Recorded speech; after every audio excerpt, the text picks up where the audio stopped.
Committee for Economic Development is the public policy center of the Conference Board.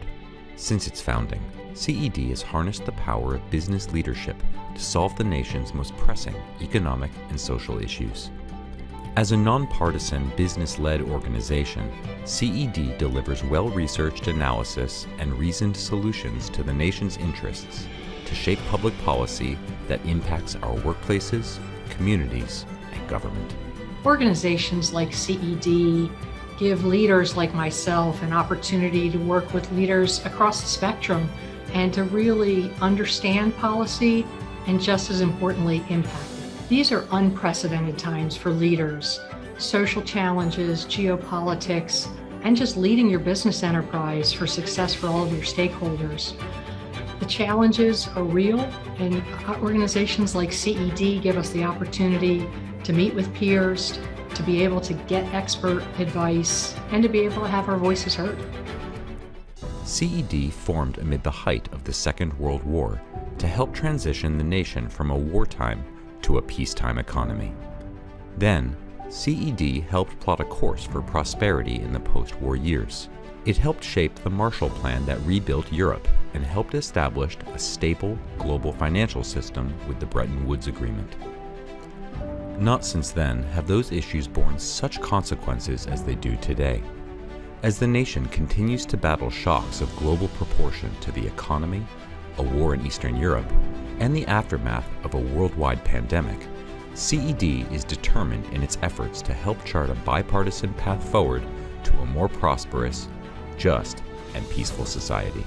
CED plays an urgent role as a thought leader in the discussion around the proper role of business in society. The Edelman Trust Barometer is very clear that business is now the most trusted institution. There are big expectations of CEOs to speak up on issues ranging from DE&I to sustainability, now to geopolitics. So it's a complicated moment in which business has to step into the void left by government. CED is critical and vitally important to the many issues that are facing our nation. It's so important that industry have an opportunity to respond. I see CED as an opportunity for everyone to have a voice in what's going on in our capital. Through its history, CED's work has been guided by the core principle of making capitalism sustainable for generations through sustained economic growth, prosperity, and equal opportunity for all Americans.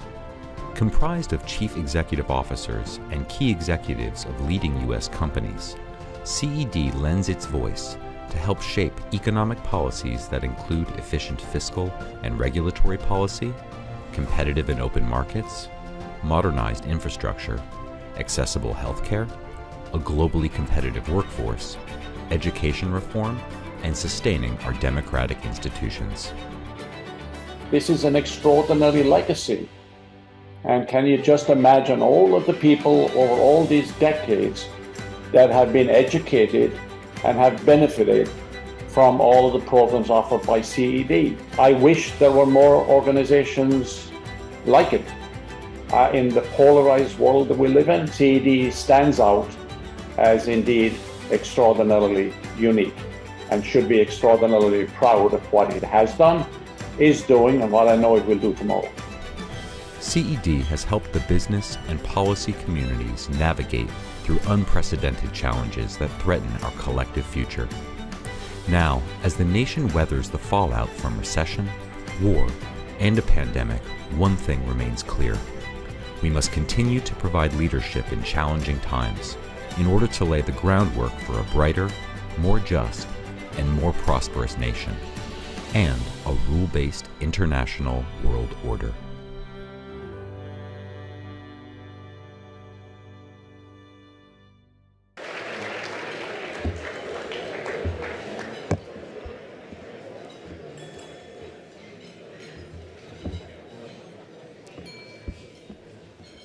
Good evening. It is truly my pleasure and privilege to welcome you here tonight to the 2022 CED Distinguished Leadership Awards. It is so great to see you all on this very special night when we're honoring very special leaders. So thank you and welcome. I also want to do a special welcome to our honorees, our introducers, our very fantastic teams of the honorees, our indispensable sponsors, and of course, our conference board team led by Steve Odland, who's CEO and president, and Ron Williams, who is the chair of the board of the conference board, and of course, our trustees, our CED trustees. It is so great to have you all here tonight. As you have just seen, although I don't think you heard, whatever the challenge has been, CED has been there from 1942, really harnessing the power of business leadership to address the most important and critical issues facing the nation, and trying to develop policies to move the nation forward in a bipartisan way. Throughout our nation's history, collaboration between the public and private sector has allowed us to meet the greatest challenges facing the nation. President Roosevelt recognized this in 1942, and that's when he reached out to our legacy founders, and he asked them to come together and to help him devise a plan to meet the challenges of the post-war era. And of course, that's when CED actually helped, our founders actually helped lay those foundational principles for an economic order, for an international order that provided over 75 years, 80 years of peace, and is being challenged today. Today, consequently, CED's mission is as important, if not more important, in terms of making capitalism sustainable and providing equal opportunity for all Americans. These shifting tectonic global plates are beginning to settle. While far from reassuring, they are providing insights into a 21st century iron curtain that is falling, and into the extraordinary challenge confronting public and private sector leaders in the countries with market economies and democracies. CED's Distinguished Leadership Awards honor those business leaders and their companies that exemplify CED's mission. And this year's awards pay special attention to those leaders who have helped in defeating the pandemic in these challenging times, have helped with an economic recovery in these increasingly challenging times, building a more civil and just society, as we saw tonight, is going to take a tremendous amount of effort, and upholding a rules-based international order that is under siege with the war in Ukraine. So, to help open this evening, this very special evening, where we actually have an opportunity to hear from those leaders and learn from those leaders who have been dealing with challenges, I want to turn to our co-chairs of the dinner, Tamara Lundgren and Ravi Salagram. Ravi is CEO of Newell Brands, and Tamara is president and CEO and chair of Schnitzer Steel, and turn to them to come up and help open the evening.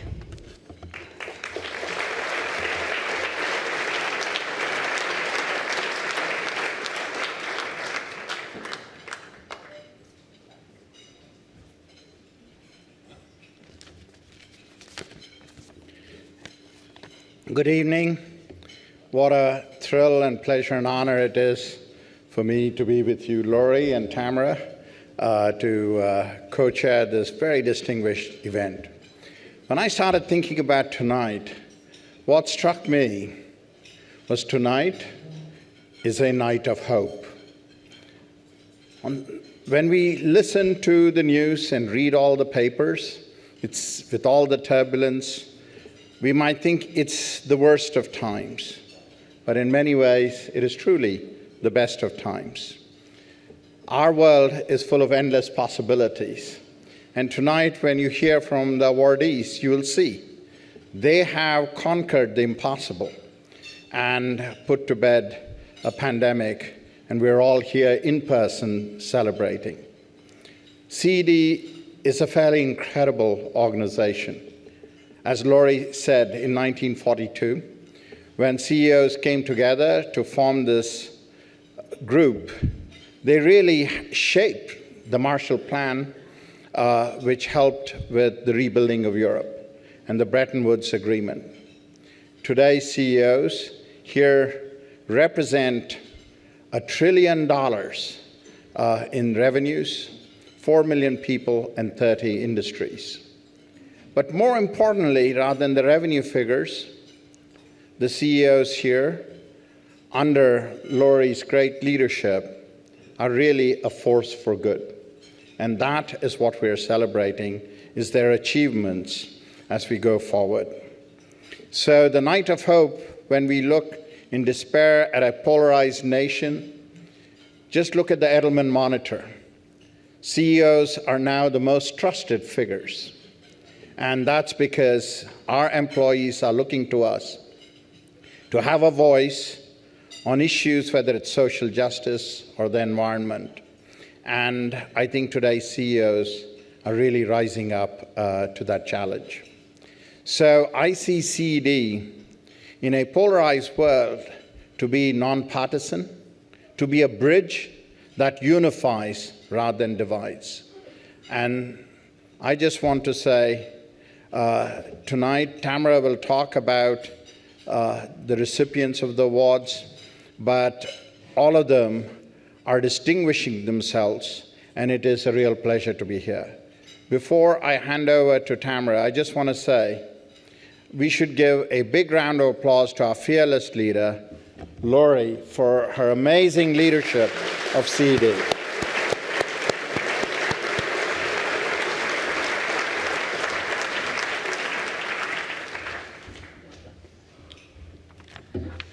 Good evening. Thank you, Lori. Thank you, Ravi. And to all our fellow trustees who are here tonight, thank you for the invaluable role that you play at CED. Last year when we met here, many of us saw clearer skies ahead with significant challenges behind us. But today, we're experiencing more ambiguity and more uncertainty than ever. Whether it's the Hamlet recession, as Rob Valletta at the San Francisco Fed remarked to me the other day, are we or are we not in a recession given the decline in real GDP, but the strong employment data? Or whether we can count on stable supply chains, stable energy markets, or the geopolitical order. Tonight, we honor 6 individuals for their bold leadership during these very challenging times. Over the last few months, Lori interviewed, brilliantly by the way, each of our honorees as part of CED's podcast series, Leadership in Challenging Times. I listened to these interviews and not surprisingly found some common themes among these extraordinary leaders. They lead according to values. That is how they ensure they lead with integrity, with clarity, and with purpose. They want to leave their companies, and the world for that matter, in a better place than where they found them. Tonight's honorees want to provide better security, physical, mental, and financial for their employees. They've shown the discipline to remain focused on the long term and not let the distractions of the short term push them off their course. And at their companies, these leaders have achieved balance. They've achieved balance between transforming and performing, between resilience and results, between compassion and courage. They've engendered the trust of all their stakeholders by being clear in identifying goals and then collaborating to find solutions. And they've been astute strategists and effective communicators, cutting to the chase of the problem, eliminating the unnecessary, and charting a path forward.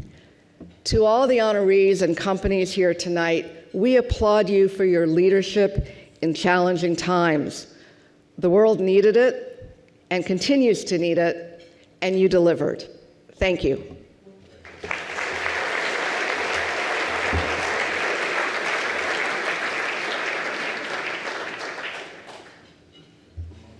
Thank you, Ravi, and thank you, Tamara, for those excellent comments to launch our evening.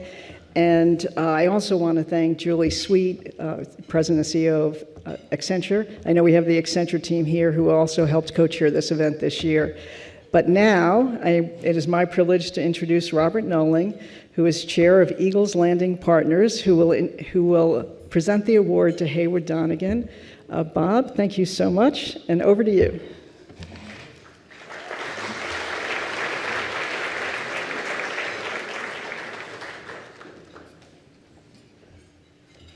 Thank you, Dr. Murray, and good evening, ladies and gentlemen. I'm probably the only person that has a story in introducing the honoree who has asked me to be with her today.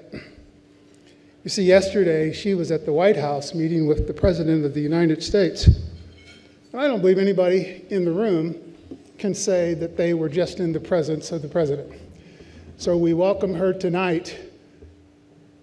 Let's talk a little bit about these honorees. And by the way, congratulations to all 6 of you.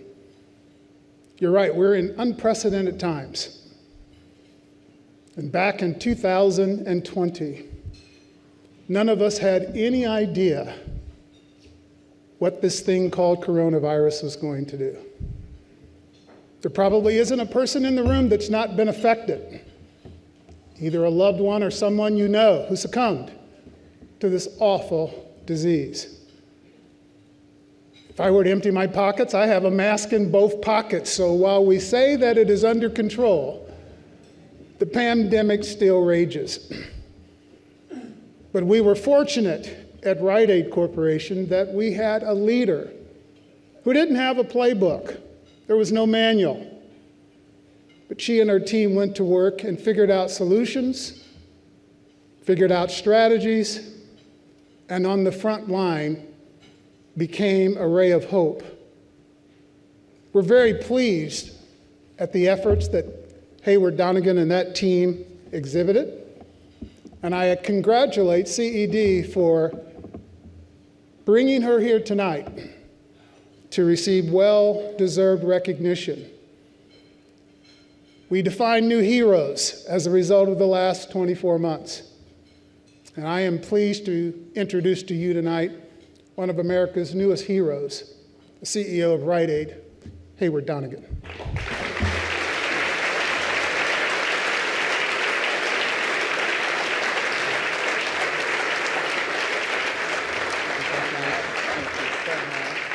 I think we're supposed to do a picture. You should be in the middle.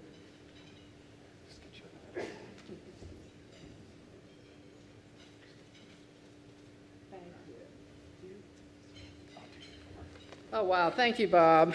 Really appreciate it. I have 2 board members here today, Kate Quinn and Bob Noling. So that, as anyone who's a CEO knows how important that is. I looked at the program and I realized everyone else has a spouse with them.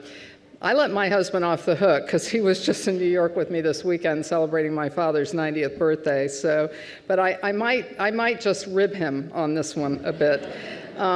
More importantly, I want to thank my team. We have representation from our pharmacy team here at Rite Aid, and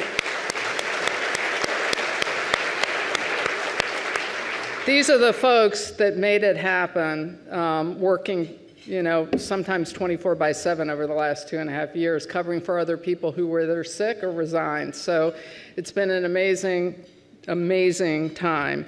I also say if we together, between Rite Aid and Pfizer, had it not been for companies like Pfizer and companies like Rite Aid, we would not be in a big room today without masks on.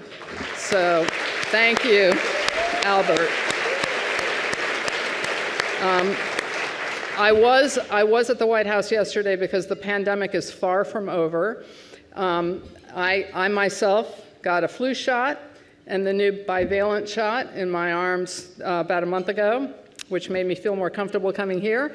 And I just want to say that it's amazing, I think, how Americans do think that it's over. And I think it's wonderful in a way that Americans think it's over.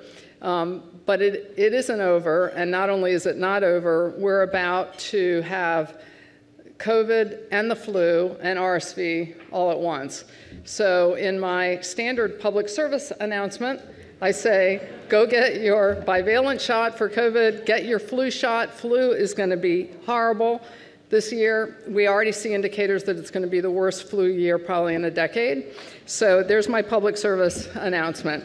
But I think what we saw with the combination of our frontline teams, 50,000 people, who, and I'll never forget this, who stood up, our team stood up the first testing site in America for COVID. And I'll take you back to the days where they were all wearing hazmat suits. You know, how much has changed? And I was looking through my camera roll the other day and I saw a picture of the vaccine. And that was like this monumental event that, you know, I took a picture, we have a vaccine.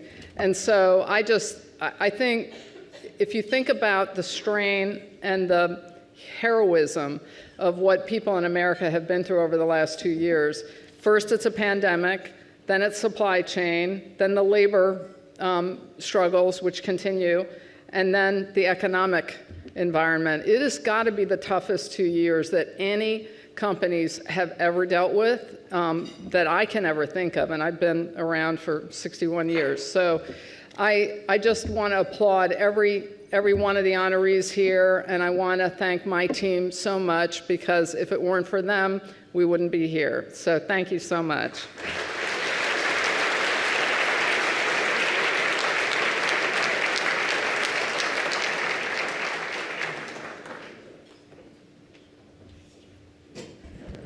Thank you, Hayward, and you made me a little nervous. I've only gotten one of 3 that you recommended in your public service announcement.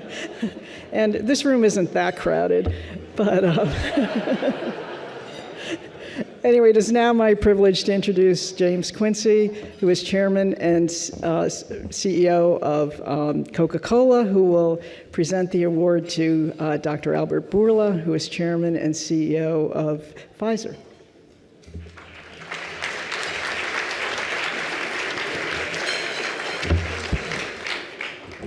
Thank you, Laurie. Good evening, everyone. It is my privilege to introduce our next honoree. And, you know, as we're among friends, yes, I have had all the shots. Laurie is a good boy, being on the board with Albert. This gentleman, his leadership and his company have played an incredible role in protecting and enhancing the lives of billions of people around the world. You all know him, Dr. Albert Bourla. Under Albert's leadership, Pfizer made tremendous strides across a range of public health, social equity, and environmental initiatives. Emblematically, most known, he made the impossible possible. He led the way with Pfizer and their partner BioNTech and the development of the COVID-19 vaccine, which I'm pretty sure has pretty high market share in this room. But that story you already know. This past spring, the company made a public commitment to provide all its current and future patent-protected medicines available without profit to 1.2 billion people in 45 low-income countries.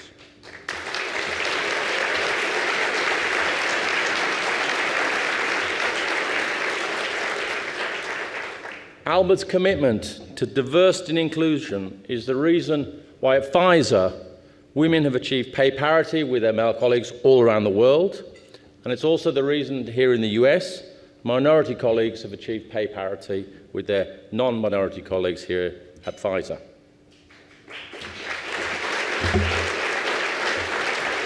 I better not list too many more things, otherwise the shot clock's going to take me out.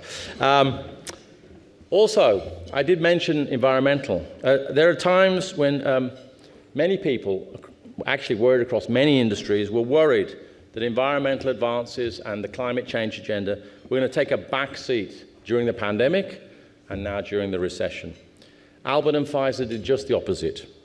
Last year, they reduced their greenhouse emissions by 60%. Yes, by 60%, and have set a goal of being carbon neutral by 2030. As a member of Pfizer's board, I've had the honor of witnessing up close and personally the commitment, passion, and vision of Albert. For these, and frankly many other reasons, he is receiving both the 2022 CED Distinguished Leadership Award and the Peter Peterson Business Statesmanship Award. Ladies and gentlemen, a gentleman, my friend, and an extraordinary human, Albert Bourla.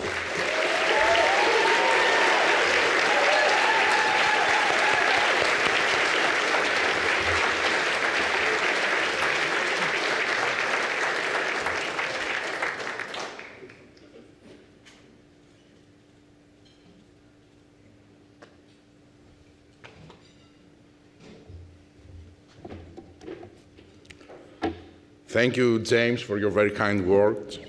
It's an honor to have you in our board, and for me it's a real privilege to call you my friend. Thank you, everyone.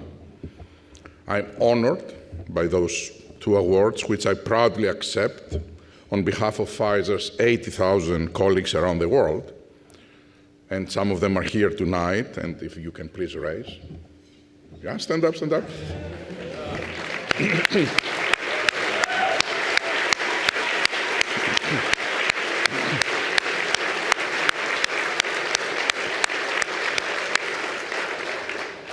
I wish you could make 80,000 copies of this and many other awards that I have received, because it is you that you are making me look good.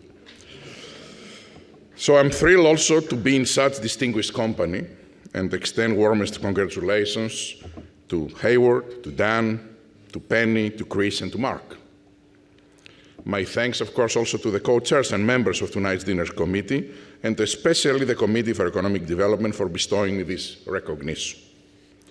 The work CED does as the public policy center of the Conference Board is highly regarded in C-suites across the country.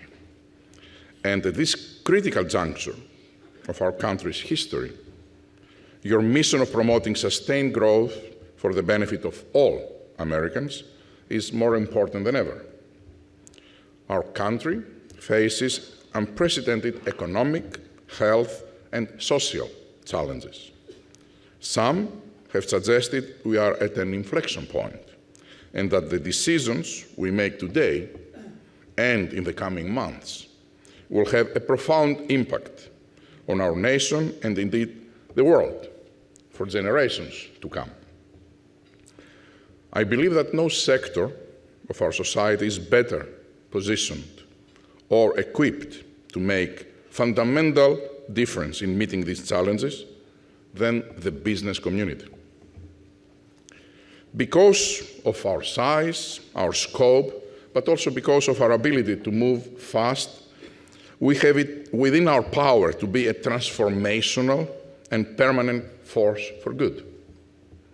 When we are willing to think differently, we can literally do the impossible possible, which is something I had the good fortune to see firsthand during the pandemic, thanks to the courage, ingenuity, and determination of my purpose-driven Pfizer colleagues. I am especially proud to receive also the Peter G. Peterson Business Statesmanship Award, which is named for a man I greatly admired. It is not lost on me, maybe in many others, that Peter had Greek roots. No matter what stone you turn, there is a Greek under. So the Peterson used to be Petropoulos once upon a time before it became. His parents were immigrants from southern Greece, and believe it or not, Peter's first job was at the age of 8 at the cash register of the Greek, what else, diner that his father ran. From there, he went on to eventually reach the highest levels of government service and business success, only in America, but he never lost his deep and abiding concern for the well-being of his fellow citizens, which he rightly felt required disciplined, responsible government fiscal policies. For his, he was an articulate and tireless advocate. His legacy of leadership lives on through this important and influential foundation, which is well represented here this evening, and thank you very much. Peter once said, "I've learned that you've got to follow your bliss. Do something you're passionate about. It's not just the financial capital, it's the human capital. The excitement and the energy multiplies the effectiveness of what you are doing." Only with this statement you could recognize he was Greek. Wise words from a wise and passionate man. If we, who are privileged to lead businesses, follow Peter's words, we will make a difference worthy of the awards being bestowed tonight. Looking around at the leaders we have in this room, I have every confidence we will just do that. Thank you very much. It's a great honor for me and Pfizer, these awards.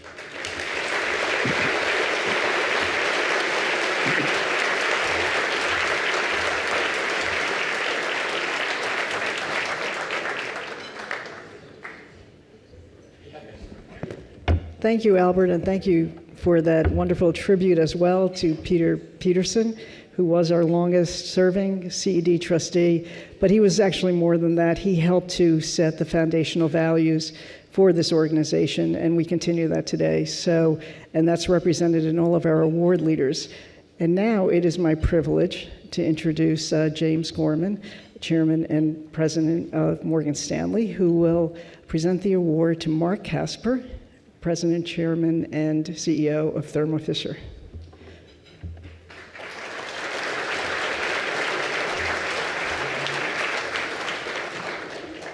Well, it's a great honor, and I can't help but observe we've had Greek, British, Australian, Indian, and soon to and a few Americans,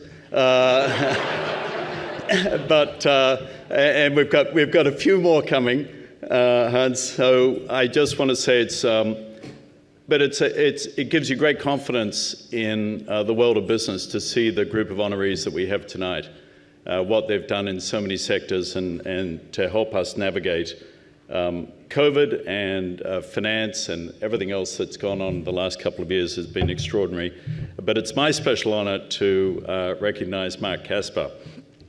He is a businessman who is extraordinary. He's done an exceptional job. I was just through looking at asking him how old he was. I figured out he started in this job when he was 41. I think I was still wearing short pants. So truly remarkable to have endured through the last 13, 14 years with such distinction. He now runs one of the 50 largest companies in the world, has over 100,000 employees, and just told me that he has delivered 1 billion tests. Who was tested today for COVID? I remember my very first one, which was delivered by somebody in a hazmat suit on March 13th, 2020.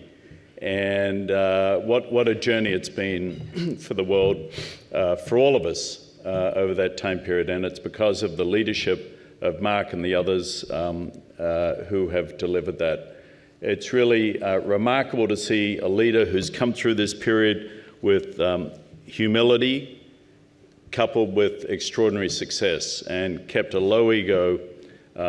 We got to know each other, I think we met at a conference in September of 2011, and I had taken over as CEO about a year before, so I've been tracking Mark's progress. At the time, our market cap was 30 billion and his was 20, and his is now 200 and ours is not. So, whatever, I'm not competitive. Different industry. He's got youth on his side, what can I tell you? Anyway, he's just done a phenomenal job, and he's also stepped up at a social level. I did not know this, but I discovered that Mark and Thermo Fisher Scientific delivered tests to all the historically black colleges and universities for free during the COVID period, also committed to employ 250 graduates by 2023. These kinds of things make a difference. They're obviously by size There are many thousands who could be impacted, but the statement that business is behind trying to do the right thing in our society is what leaders like Mark do. So it's my great pleasure to recognize a bold leader, an incredibly talented and hard worker, but most importantly, an authentic human being.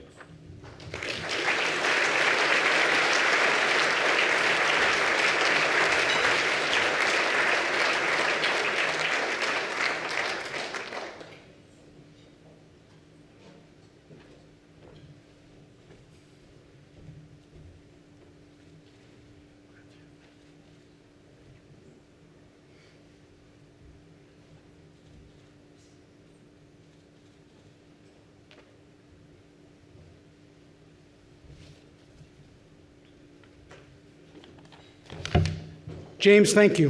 Thanks for the very kind introduction, and thanks to the members of CED for the honor. It is really a wonderful thing. And I'd obviously like to congratulate all of the other award recipients as well.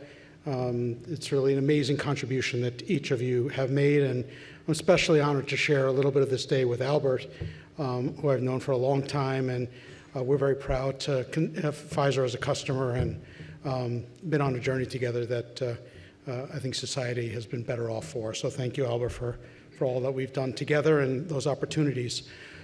A big thanks to my wife, Allison. As many of you know, these jobs can be demanding on one's families, and the support that I have is extraordinary, and I couldn't be more grateful for everything that you do for me and for everyone in the Casper household.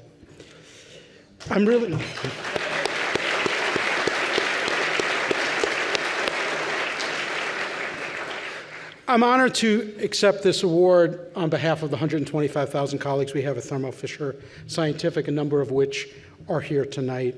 It's a remarkable team, and many of you will not know Thermo Fisher Scientific. It is not a household name. But if you do work in science, you do. We're in pretty much every lab around the world, and some of the capabilities that we help our customers implement really make an enormous impact on society, and they do just remarkable things to benefit the world.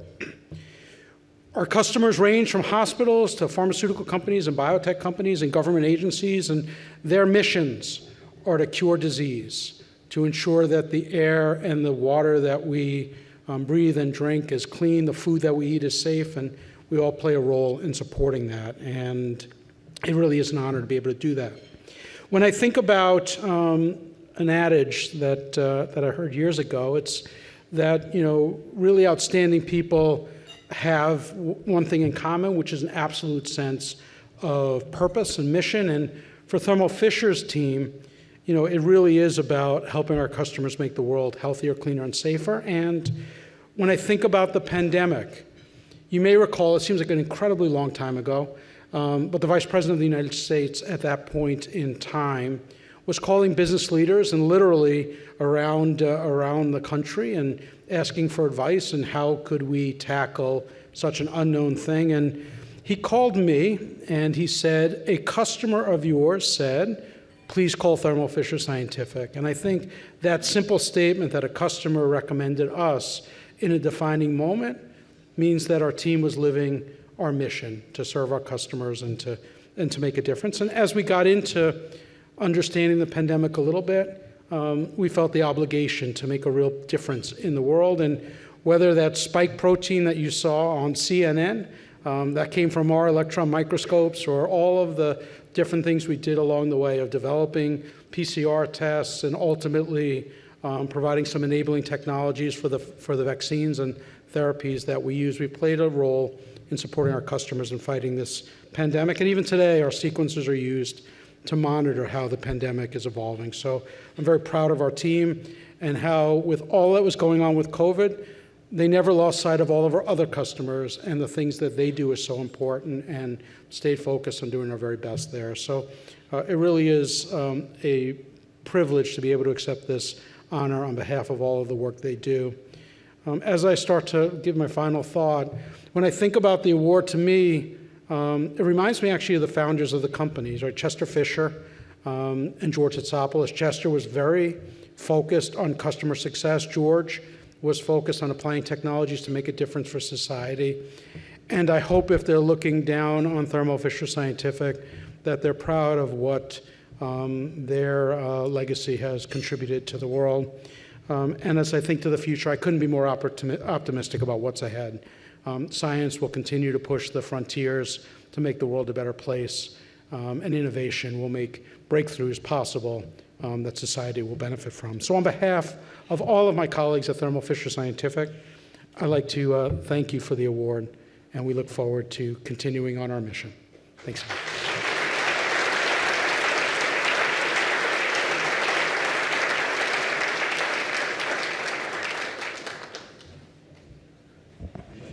Mark, we are all very proud of how you have taken your founder's legacy, and you and the team at Thermo Fisher Scientific have moved that forward and not only helped us through the past couple of years, but what you're going to provide in terms of the next near term as well as far term in innovation and science, and actually helping to deal with the pandemics that are going to be becoming more and more important.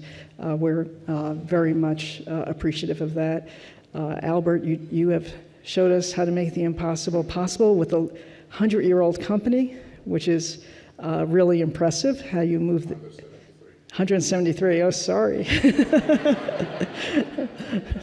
I feel like CED is a babe in comparison, but how you've moved that forward. And of course, Hayward, the modern pharmacy is really going to be a game changer for the United States in reaching difficult to reach communities. So with that, we are going to take a pause for dinner and hope you all enjoy yourself, and we'll return after the meal is served. Thank you very much.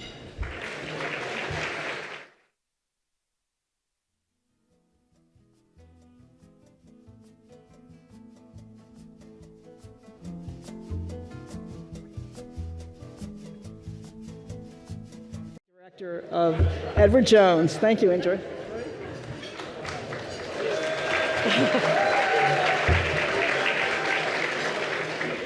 Good evening, everyone. Before I speak about Penny, I just want to set a record straight here. You know, as I was looking at the little brochure, every one of the honorees today are being introduced by a sitting CEO, except Penny, who's being introduced by a former chairman and CEO.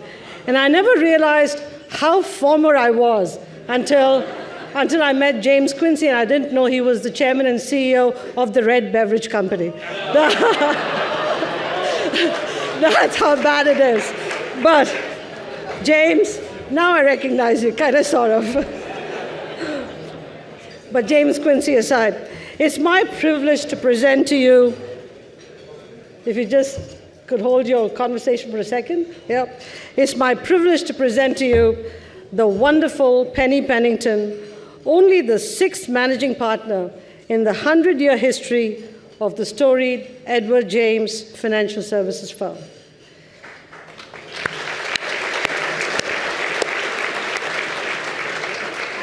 Penny is an extraordinary leader in person, and her guiding philosophy for Edward Jones, which she repeats every time she makes a speech, is, "We are here to leave people and places better than we found them." We are here to leave people and places better than we found them. And it's not just a slogan. Penny delivers on it. She's committed to providing financial literacy among younger generations with a goal to impact 1 million adults and youth by the end of 2025. And she's well on her way. Under her leadership, Edward Jones is encouraging people to use 529 plans to save for education, with stunning results. The company has comprehensive employee well-being programs covering everything from COVID vaccines to emotional and physical well-being to mental health. She's way ahead of most companies that I know. Edward Jones and Penny Pennington are also very sustainability focused, both in their day-to-day operations and through investments in their clients' ESG funds. 49% of their leadership is diverse, and Edward Jones is committed to robust diversity goals and ensuring pay equity for all its employees. All this to deliver on the goal that they've set for themselves, to leave people and places better than they found them. I've gotten to know Penny over the years, and all that I can tell you is that she's the real thing. She is somewhat like an Albert Bourla of the financial services industry. Ladies and gentlemen, it is my honor to present to you the incredible, ineffable Penny Pennington, an extremely worthy recipient of the CED Distinguished Leadership Award.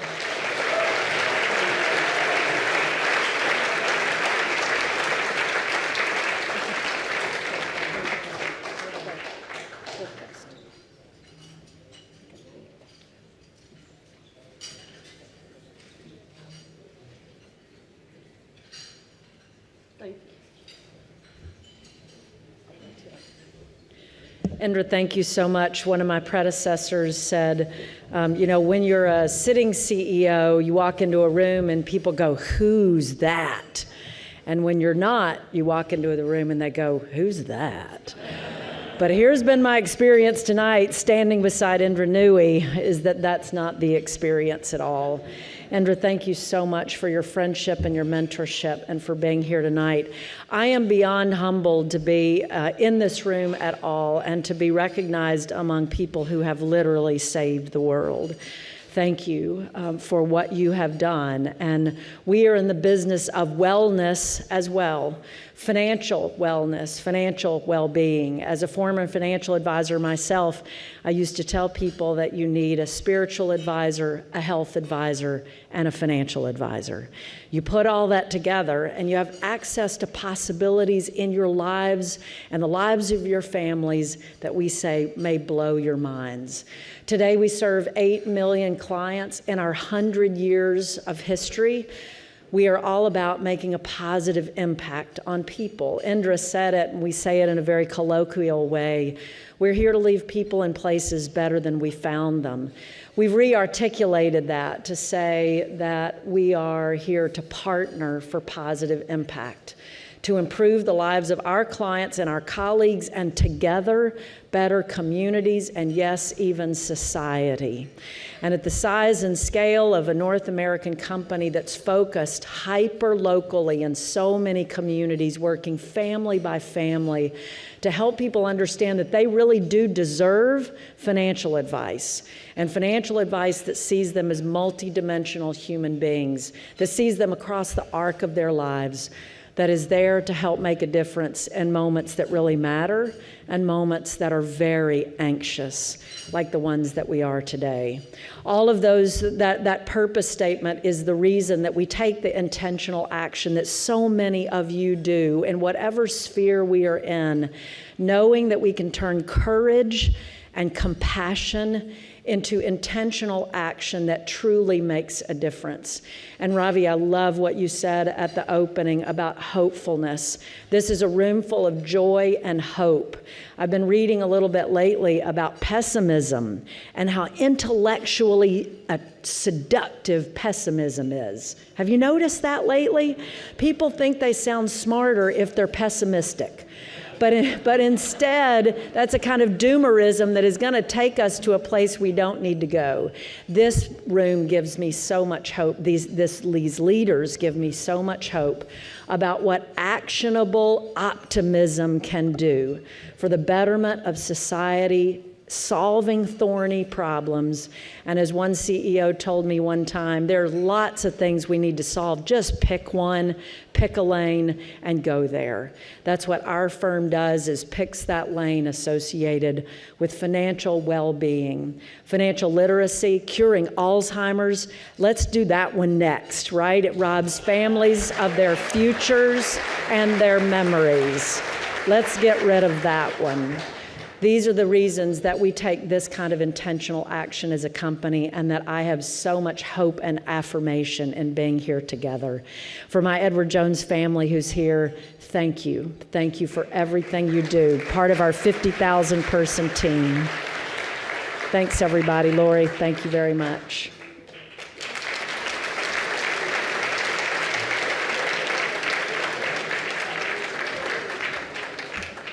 Thank you, Penny, and thank you to the Edwards Jones team. Financial literacy, financial wellness is going to become more and more important as we head down these challenging economic times, and we really appreciate all you have done. It's now my privilege to introduce Hans Vestberg, Chairman and CEO of Verizon, who will introduce Dan Schulman, President and CEO of PayPal.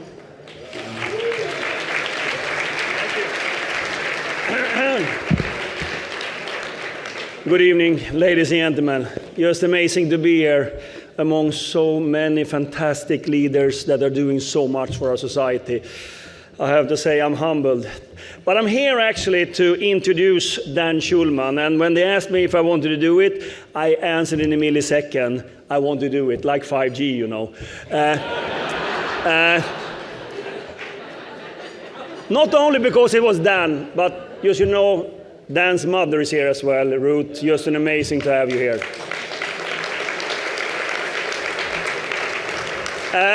For the one that knows Dan, he has a long career and is always fighting for the right things.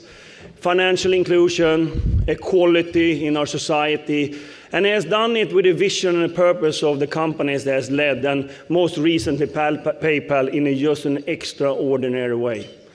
A couple of things I'm just going to read what he has done recently, but that's just a small portion on how Dan has acted as a leader of his industry and as a titan of a big enterprise.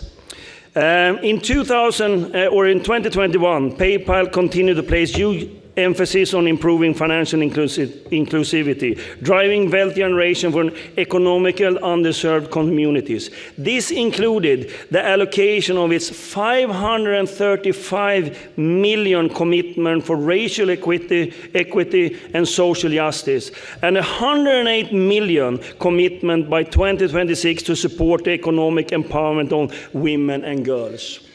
That's a commitment that he gave. Not only that, last year PayPal also achieved 100% pay equity in the US for Black, Latinx, and Asian women as compared to white male peers, which is a hard work that Dan has done. He thinks about his customers, that they are financially included, but he also thinks a lot about his employees, giving them the healthcare and the wellness, thinking about the pay equity in the company. This is a leader that really walks the walk and talks the talk. And I have had the pleasure to work with him in several occasions where he has shown up as a great leader, thinking about how to do the right things in our society. He deserves to be in the group of these fantastic other awardees that is getting the award tonight for the fantastic work he's doing.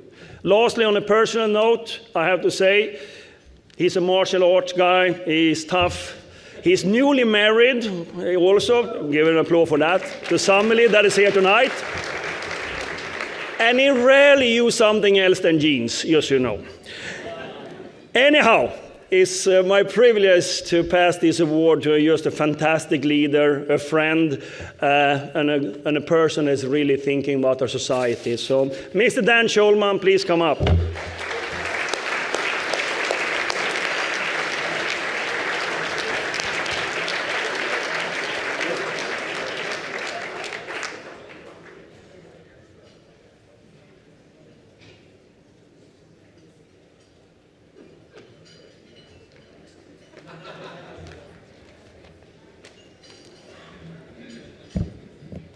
All right.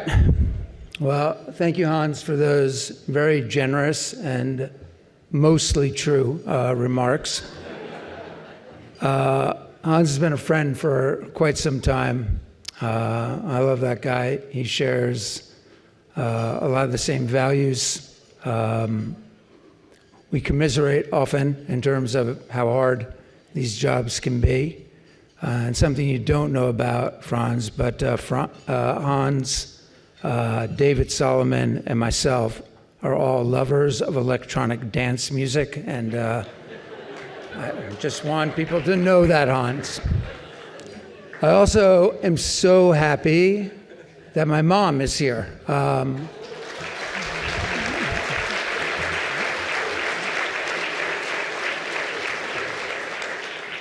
My mom didn't want me to say this, but she's coming on 90 years old, and she's been a role model for me in so many ways. She has been a civil rights activist, a social justice warrior from the very beginning, and so much of who I am is because of her. And I know she's often proud of me, except for the way that I dress, of course. But Mom, I love you, and thank you for being here.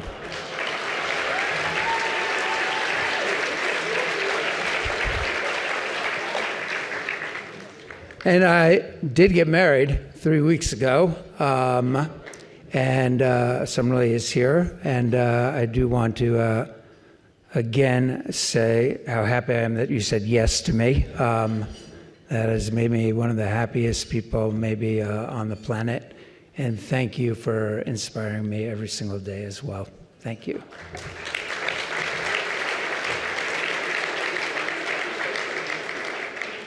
And of course, I can't forget my PayPal team.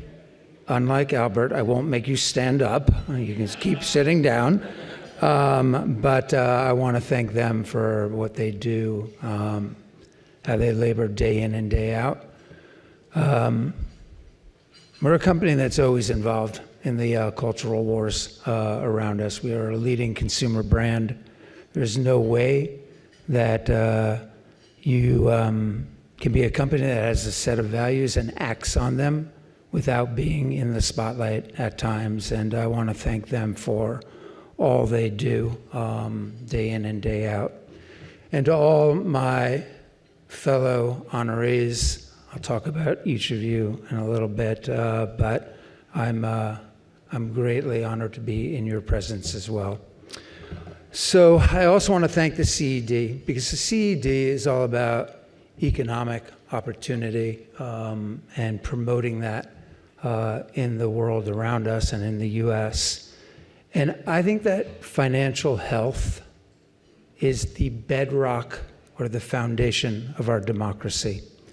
You know, one of my favorite quotes about democracy is that democracy needs to be more than 2 hungry wolves and 1 very, pathetic lamb voting on what to have for dinner. Okay, think about that. And what that really means is that democracy is about rising above your own self-interest.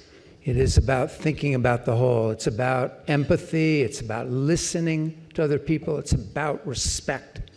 It's so easy to agree with other people who agree with you. But that's not where democracy lives. Democracy lives where we disagree, where we have a different set of values. And we try to come to the center to think about solutions moving forward. And I think when the center starts to shrink, that is really problematic for capitalism. It's problematic for our democracy. And there's a stat that just came out that 71% of Americans fear for our democracy. That's an unbelievable number if you think about it. But by the way, that's very correlated with the fact that 2/3 of Americans struggle to make ends meet every single month. They struggle to pay their bills. They no longer believe in the American dream. They do not believe that their kids will have a brighter future than they do. And they feel like the system has let them down. And when people feel like the system has let them down, they tend to radicalize either to the far right or to the left. And when that happens, we have a real problem inside our country, because again, our strength as a country, our strength as an economy comes from the middle and not from the ends. But that's kind of the world that we're in. I don't mean to be pessimistic, believe me, nor sound smart, because that's far from it. But that's the world we live in. And I feel like all of us in this room, especially my fellow honorees, people who are in a position of influence or power or authority. We have an obligation to fight for the issues of our day, to fight for a more just society. And it's something that we need to go do, because I feel like if we're running companies, our goal is not to maximize profit next quarter. It is to think about our employees. It's to think about the communities we live in. It's to think about the environment. Because the way to make our companies stronger is to create an inclusive and healthy economic center. And that is where we maximize profitability over the medium and the long term by taking care of each other. And that is why I always think that companies with a purpose are those companies that will be most successful going forward. It's not easy to make these decisions, to take stands. I've been the target of multiple death threats as a result of it, and that's just, it comes with the territory. But it is something that I fervently believe, and I'm so proud to be in all of your company, because these are people who take the bit in their mouth and run with it, and we can and we must make a difference. And all of you inspire me, and I hope that we can all work together to create a better society. Thank you for this recognition.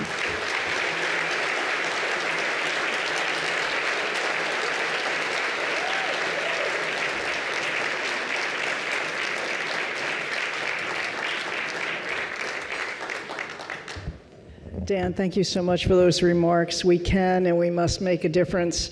I hope echoes and stays with you as you leave this room, and finding and working for that economic and political center to move the country forward in a healthy way. Dan, one thing about our conversations in Leadership in Challenging Times is that you do have a first among equals in stakeholder capitalism, and that is your employees. And hat tip to you and to all of PayPal that's here. So thank you very much for joining us tonight and giving us the privilege to honor you. So now it's my privilege to welcome back John Rogers. John was an award winner last year and has come back to introduce Chris Kempczinski, who is CEO and president of McDonald's.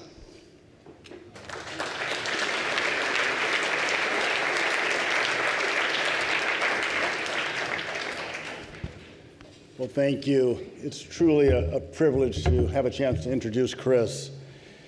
He has been doing extraordinary work at McDonald's. He showed extraordinary courage during a very difficult time in the country and the world.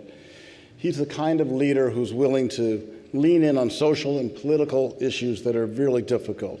And he's faced these extraordinary challenges with an extraordinarily diverse and dynamic team that he's been able to build over time. Chris was raised in the Midwest, the child of a doctor and a teacher. He went to public schools in Cincinnati and attended Duke and Harvard Business School.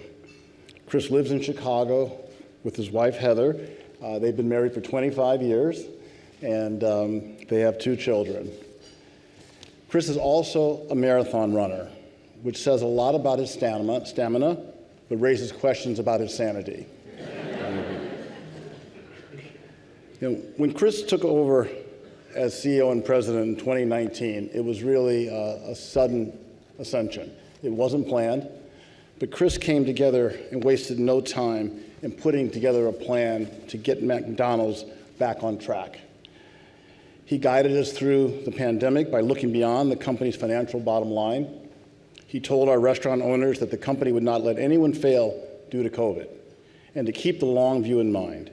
It was an extraordinary display of thoughtful, compassionate, and strategic leadership.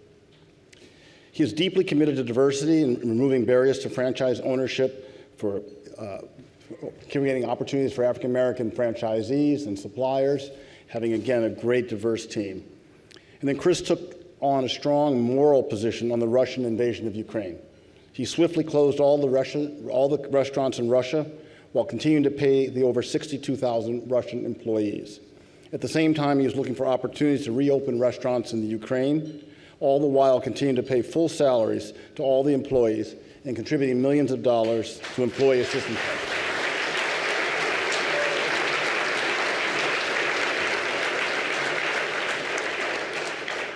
And then finally, beyond this, Chris recently made major news in Chicago when he delivered a widely covered speech at the Economic Club of Chicago, where he talked about the city's crime and the violence that plague our communities.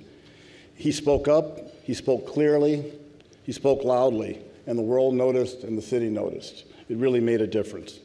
So that's why we're here today, to honor a leader who's truly made a difference, who cares deeply about our community. He is really a model of what a global business leader should represent. So it's my honor to introduce you, Chris. Congratulations and welcome. Thank you.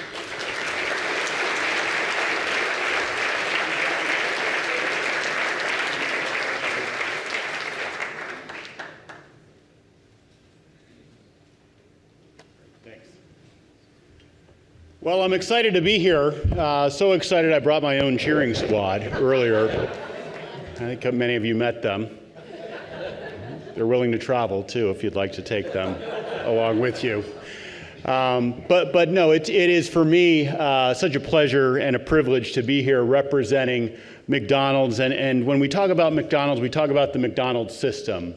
And what we mean by that is we have an expression, the three-legged stool, because McDonald's is really the coming together of company employees, our franchisees, and our suppliers. And so I'm lucky tonight that we have representatives from all three of those groups here, and it's my privilege to represent the work that they're doing. I also want to acknowledge you met John, who is one of my board members, also Kathy Engelbert, Commissioner of the WNBA, who's also on our board. Want to acknowledge and thank them for being here as well.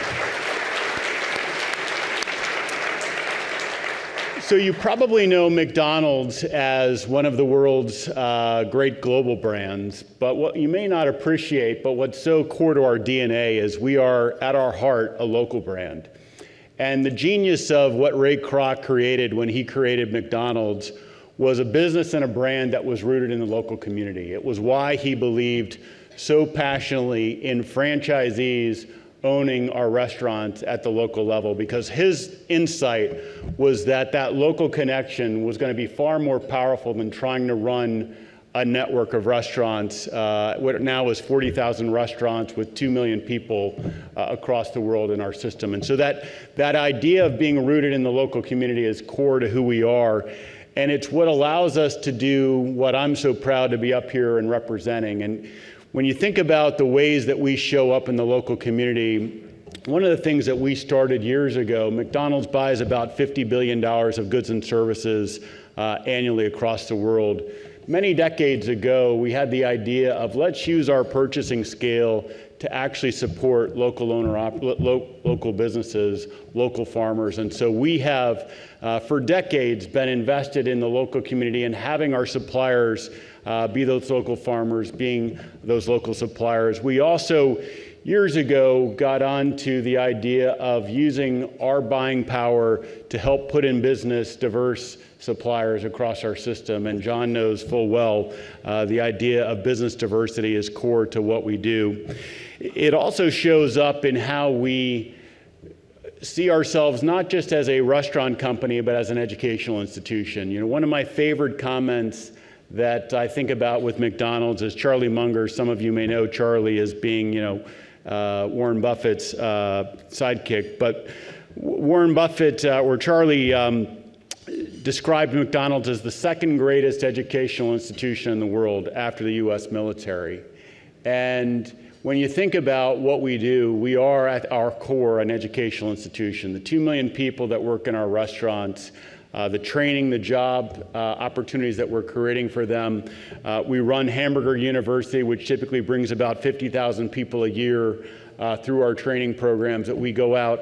And they learn not just about how to make a better burger, delicious French fries, but they're also learning job skills, skills for life. And I get a treat whenever I go around and I meet people, the number of people that tell me that they started their career working in a McDonald's and the skills that they learned in McDonald's and how those have carried on across their career, for me, is just incredible privilege. It also shows up in where McDonald's is able to do things at the local level that are difficult for other companies that don't have those roots. And for us, that was no more evident than it was during COVID, where we were doing things, our drive-thrus, for example, in many of our countries around the world, we were selling bread and milk and butter out of our drive-thru. We weren't selling burgers and French fries. We were selling core staples because we were accessible. The benefit of McDonald's is 80% of the population's within 5 miles of a McDonald's. And so using that as we can serve in our communities is incredibly powerful. It also shows up in how we do things with the Ronald McDonald House. We have 350 Ronald McDonald House charities around the world. Last year, we hosted families with sick children in hospitals. It was 2 million nights, 2 million free nights that we provided to parents with sick kids around the world.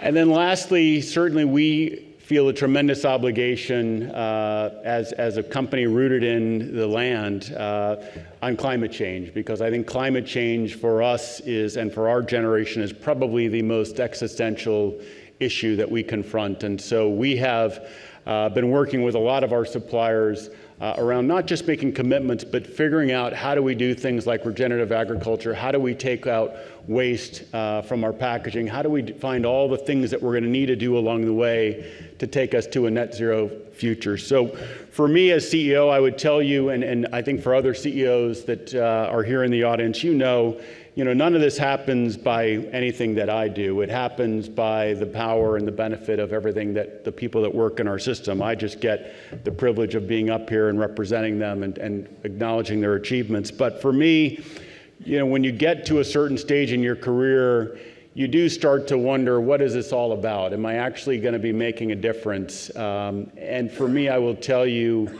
I have found my purpose at McDonald's. What we're doing at this company is extraordinary, and I am proud to be here to accept this award. So thank you very much.